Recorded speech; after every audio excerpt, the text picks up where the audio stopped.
Good morning, everybody. We are with the Bernini Scientific Institute in Naples. They are a couple of students from Tito Livio, and our students, Aria and Gemma, wanted to ask them a couple of questions. What does Genite mean to you?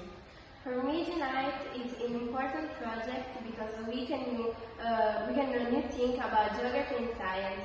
And these two subjects are important because in geography we can know new places, and in science we can know new things about the world.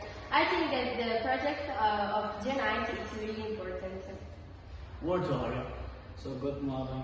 I'm gonna ask you how is important the geography for you.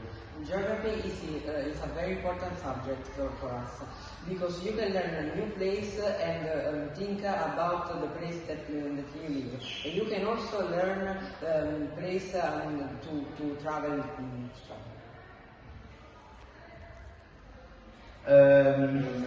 Thank you for being here, everybody, and see you next time.